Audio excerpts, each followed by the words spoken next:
Buon istante, boys and girls. It is something like 7 o'clock in the morning. That is the level of dedication that you get only off this channel. So, just thought to share some interesting games. Played 4 10-minute games this morning before I got up, and I had 1 loss and 3 wins. They're all interesting, so I thought I'd share them all with you. I'll try and put timestamps as well on the description now.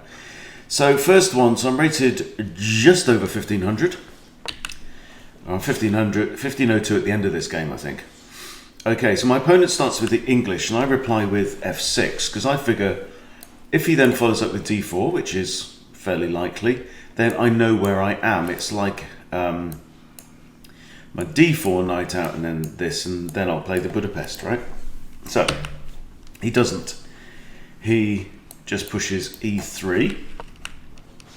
I push e5, grab some central space, knight, and here I am going to try and steal a march and be first in with the fianchetto. So now he can't fianchetto because he loses his rook. Well, if he does this, I get my bishop in first. So it all depends if his knight's going to come out to f3. It doesn't immediately. He challenges in the centre, and we trade pawns in the centre. Okay, so right now he's got this kind of English control over to the queen side slightly, but better central control. Although it's my turn to develop, so I get my bishop in now. He develops his knight, and I figure let's fianchetto the other bishop, because yeah, I mean it could go there. Obviously it can't go here. This is also an option, d6 maybe. Okay, but I decide to push the pawn. He plays bishop e2. Now I challenge the centre pawn, and he pushes on, which is, so maybe this was a mistake. You know, you need to think every time before you make a move, am I actually about to prompt my opponent to make life worse for me? And with this move, if I consider this move, what's my opponent going to do? Well, you know, yes, if he takes, I can recapture. All's well, but he doesn't have to take. What about that? Well, that's just made life really difficult for my bishop, because I can come here and look at this, but that's defended as well, so not the wisest move. So I develop my other bishop now, which kind of makes a mockery of why did I do that, but I'm thinking maybe double up the queen, remove the knight, we'll see. He castles, I castle, okay? But I have a weakness here. But currently, no material has changed hands. In comes his bishop, move the rook. He moves his other bishop. I bring my knight in now, attacking this guy. And the queen comes in to defend, and we trade off. Okay, so although I have weakness on the dark squares around here, he no longer has a dark squared bishop at least. Okay. However, I have a very bad light squared bishop. So I now bring my queen in here, just thinking let's just solidify things, avoid problems. He brings his rook across, I bring my rook across, and now he gets a fork, and this is unpleasant because my queen is the only defender of this bishop, so there's really only one move that I can make, that I could find anyway, which is queen f4. So I move my queen out of the attack and still defending the bishop. Okay, he now brings a knight in, threatening mate. Well, threatening queen takes is mate. Okay, so now what do I do? Right, it's all gone wrong very quickly. And big question is, you know, how much of a difference did this pawn push make? So what can you do here? Okay, it looks like almost an unstoppable mate, and it is almost. My only option that I could find was queen takes h2 check, forcing an exchange of queens. So I've basically given up my bishop now for a pawn, but I have saved my king's neck.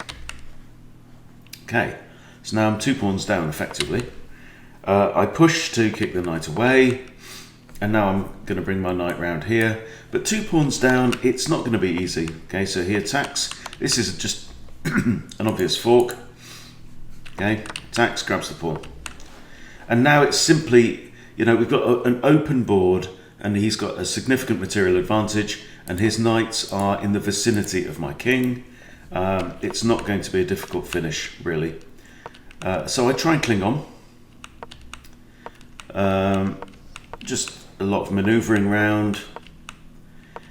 But eventually, he comes in here, so I'm forced to trade off rooks, and now he attacks my bishop. I'm trying to get some counterplay here, but surely that just drops the bishop. Yeah, so I've just given up the bishop now for a couple of... because basically my bishop has nowhere to go here. So, not very good. And we end up in this situation, trying to cling on, but he's got 4 minutes still on the clock, and it's all going to be over very quickly. And that's it. Checkmate. Okay, so where did it go wrong? That's the question. Okay, so this is all kind of fine up to this point, and this is a good thing to ask. So first of all, why did I push my pawn there and then develop my bishop out to here? That's a very good question. Okay, so I've got a weakness already. I've opened up weaknesses on all of these dark squares around my king, and my bishop isn't there in the middle where it should be to cover these diagonals. Okay, I come in with a bit of an attack. So even now, material is equal. We're kind of okay. Here. And now this is the issue, right? Now, it's because his knight has been allowed to come in, his queen has been allowed to come in. Now, his queen couldn't have gotten there if I hadn't pushed g6, right? So that, I think, is the fundamental strategic problem in the way that I played this opening. Why did I move my bishop out there? This is all normal, okay? And now I decide to push that. And this is an important issue, I think. If you're going to do that, I think you have to stick your bishop there, because this lady here ends up on that square there, right? Now, she couldn't have gone there if my bishop had been there. I was messing about with my bishop. So, lesson there, right? So, what was I even thinking with this move? It's a tricky one, okay? So basically, the lesson from this game that I take is, if you're going to push forward one of your knight's pawns in that way, okay, particularly if that's the side you're going to castle, you've got to stick your bishop in there. Okay? The bishop ends up in that hole in a lot of different openings. This is like King's Indian Defence, Peart's, various Dutch systems, ends up in there, Sicilian Dragon, you have a fianchetto bishop with this pattern. We get that recurring pattern for a reason, okay? So there we go. That's game number 1. Now, game number 2 and 3 are both ones that I would categorise, in fact I will categorise them, as desperate rescues, okay? So, I've added it to my library. We have the black pieces again, and we have e4 and a scampi. This is a fairly normal pattern. I have a slight lead in development right now, and we're going to see this again actually later on. Queen's looking at that, which basically pins this bishop down to the defence of g2, unless the knight comes out and blocks. Mirror knight comes out. My opponent now plays the quiet a3. So I'm bringing my queen out. So I'm now maybe having a scratch around c2, but also getting ready maybe to castle long, get my rook straight on the d8 square, backing up my queen. He pushes another pawn. I come in now with my knight, so I've now got 2 pieces looking at this square. Okay, so d3 looks pretty obvious here. Nobody decides to trade off instead. So now I'm feeling quite confident. You know, I'm looking at this rook. I've got a very active queen. I've got check opportunities, and I'm getting ready to castle along as well. Rook has to move. I give check. And now I grab the pawn, and rook goes to the only safe square. Now at this point it looks like I'm completely dominant. Okay, so I castle, which pins this pawn. Okay, the king has no squares to go to right now. So he develops his bishop. I bring my queen back now. He can't take on here because I'm defending it with the bishop. I'm now threatening this pawn. So now he pushes d3. Now my queen comes back again. Generally, kind of useful defensive square here.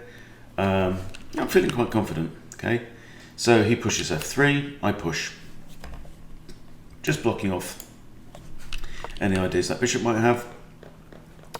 He now pushes his queen forward. I push e5. King comes across. I push e4.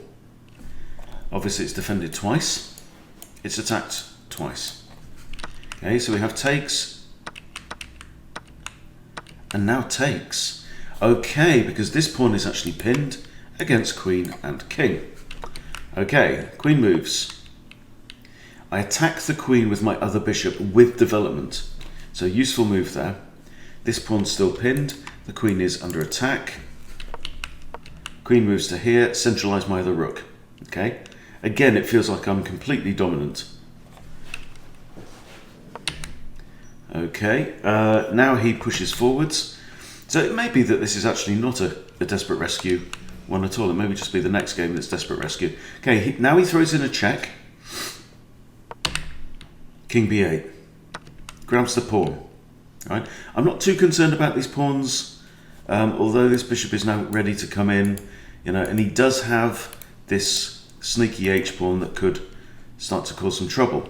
So what I need to do now is I have to capitalize on the fact that my opponent's king is uncastled. Both his rooks have had to move. I need to blast open the center and, you know, push forward, because I don't have a material advantage right now. All I have is, you know, the imbalance in my favor is my opponent's exposed king and irregular pawn structure, right? So, I mean, this might be a move.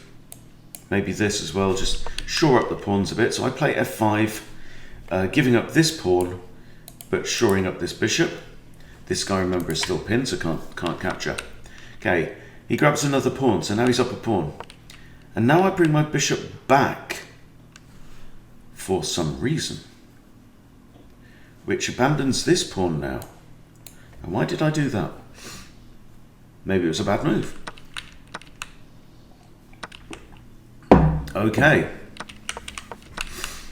And now, sacrifice, yeah? I spy this idea and hope that it's winning, okay?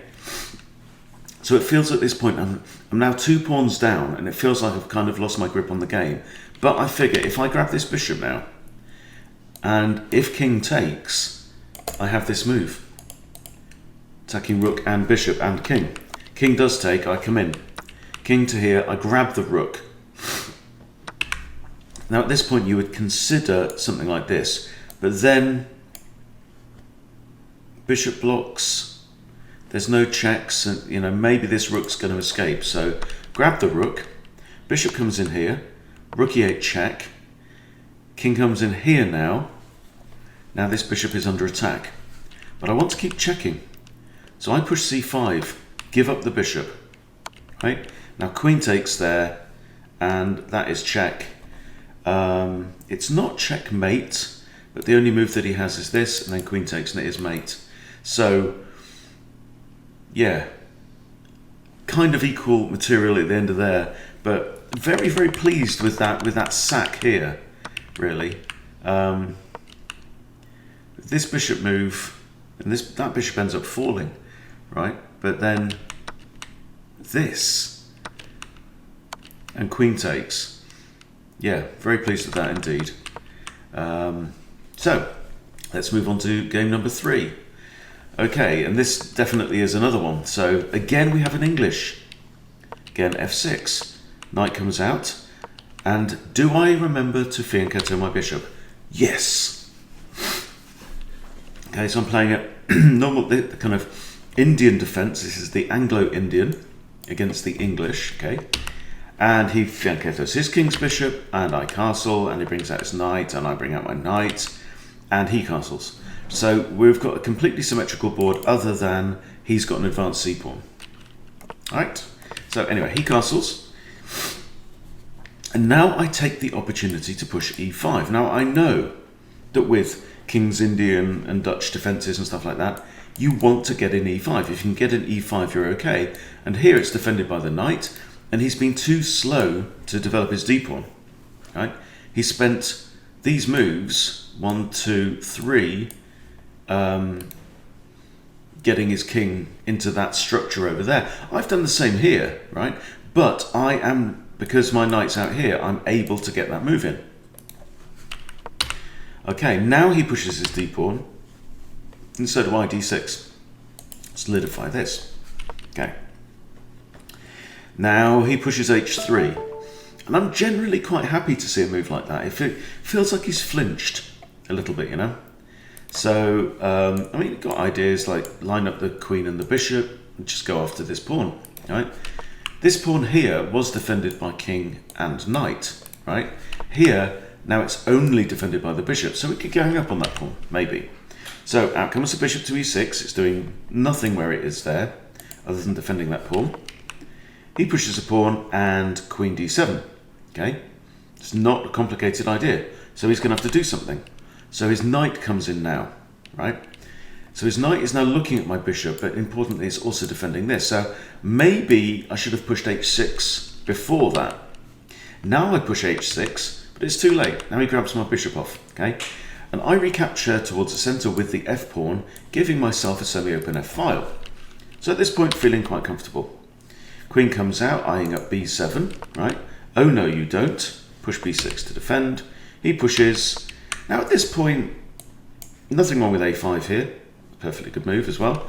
But I decide to bring my knight here and attack the queen. Got half an eye on that pawn. But, you know, knight in the center of the board, no bad thing. Okay, so I'm feeling pretty good here. Okay, now I disconnect my rooks. But I've missed something. Okay, I hit his queen moves away. What have I missed?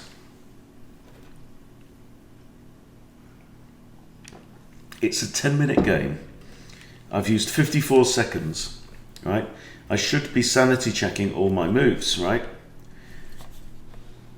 When I move my knight from this square to here, bang. Now I make it worse, and I lose my rook outright. Hunty, hunty, hunty, what have you done? You plonker, right? So now, at least I want to regain the bishop and have some compensation for my idiocy. Okay, can't even just immediately recapture because I've just unseparated, disconnected my rooks. Okay, so he comes in looking at the pawn. I grab the pawn. So now, if rook takes, I've got time to do this. Rook can't take there. Okay, so rook does take. Rook f8, and he desperado captures a pawn. So I've got two options here. I've got knight takes or I've got queen takes. Queen takes is interesting, right? Because the queen's now on this diagonal. But I figure knight takes is maybe more forcing. It also defends this pawn and attacks this rook, okay? Which frees my queen up from having to defend that pawn. So rookie moves, push a pawn. I do have, in my favour, a slight pawn advantage in the centre. But if he takes, I take. It's, fairly normal. There we go, fairly normal. But I'm still a rook down for a couple of pawns, aren't I? No, I'm an exchange down now. Exchange and a pawn down. Okay, so now he spies this, and I think, surely he's just giving up a knight. But what can you see here that I missed? Is he giving up a knight? Well, his queen now comes in with a pin, right? Queen b3 pins the knight on here. Now I do have, for example, rook to here. I do have ways of defending this knight, okay? But that's thinking about defending against pieces, right? So yeah, I've got rook here. I've got knight here. I've even got knight here, potentially, okay? And so what I play is knight here, and my opponent goes, fine. I'm going to attack the pinned piece with a pawn, which is what you want to do. And now the knight can't move because it'll put me in check. That would be illegal. So I've lost the knight. So in I come with an attack. Okay, queen takes h3. Because what I was thinking before was, okay, with the queen here. Okay, so let's say before this move, right? I'm thinking queen in here. I want to get a knight to there. So is, yeah, with from here, that's the thing, right? So queen here, then the knight comes in here for free, and it's an unstoppable mate, right? Whatever happens. And but this kind of, then I think, oh look, free stuff, yeah? Grab it, get pinned, get lost. And I've lost the knight, okay? So now I'm in real trouble. Now I'm a full knight down, effectively. -3. So, desperate times. First thing is I move my king out of here because I want to avoid pawn push, which wins the knight with a discovered check. And then in comes his rook. And now it's desperate times. So, knight f5. And these are the times when you are the player with the big material advantage. Is, you just have to make sure of your own safety. So, I mean, this is a tricky one, but I'm thinking even something like d4 here with a discovered defense by the queen on there might be good. Okay, but he moves his rook here and grabs a pawn. Bad move, right? In comes the knight, and now I'm threatening mate in 1. So what can he do? He has to capture with the f-pawn. I take now, and the king can't go here, here, or here. There's only one move. Rook takes rook is mate. That's one of those, where you thank your lucky stars. This game, however, game number 4, is not one of those. This game is not a desperate rescue. This is a win definitely from the front. I just thought I'd share it with you for fun. And this is a French. Okay, so we didn't get the repeat of the Scandinavian.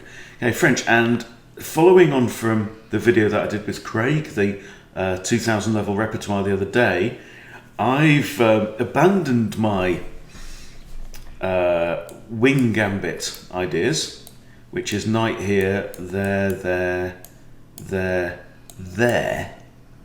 right, in favour of this orthoschnapp, okay, idea. Now this is called the Steiner variation. This is not the orthoschnapp gambit yet. It's the orthoschnapp gambit if black plays there, takes, and then queen out to here, because you're gambiting a pawn. But he does not play this. He plays c6. So I'm thinking, okay, what do you do? When your opponent gives you the center, grab it with both hands, okay? Boo, boo, boo. c4, d4, e4. The center is mine. Okay, now, in he comes in. Now with d5. So I push forward. Takes away this square from his knight. Yes, he might take there, in which case bishop recaptures, and I have a slight advantage in the center. He does not take. So what do? Shut the door. Okay, this is all about space now. I'm going to squeeze the living daylights out of this opponent, all right? This bishop can't get out. This bishop can't get out. This queen can just about get out, right? But already, in 5 moves, like the way is shut. It really is. Okay, so his knight now wriggles out to there. I hit it with the bishop. Bishop comes out, so he's getting ready to castle. Knight develops. Castles. Okay, now, castles. And he brings his other knight over. Where's this knight going? Because of all these dark squared pawns, that knight's doing nothing at all, really, right now. Unless this rook moves, I don't know. Not much going on. So, now we need to think about putting together an attack. Okay? So, first of all, b4, in case of he wants to attack this. Okay? So, why not? Just keep shutting it down. And now he breaks out with f5. Okay. So, there is an option of en passant capture here, which you can only do on this turn. But I'm figuring, no, his rook might take, his bishop might take, he might improve his knight, right? I don't want to release the pressure on these horrible, horrible pieces here, okay? So, I just developed my bishop, okay? So I want to, for example, I want to think about what to do with this knight.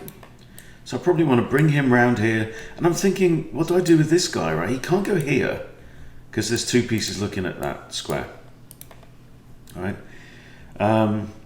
Could maybe h3, bring the knight around somehow, but again, he can't go to there. So I'm kind of, it's like a kind of Rubik's Cube. You're kind of turning it around, looking at it, thinking, how do we do this?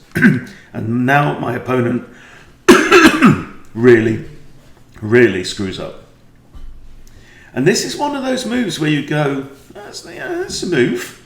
It's a move. I'm attacking the bishop. The pawn's defended by a rook. Yeah, but that's one-dimensional thinking, right?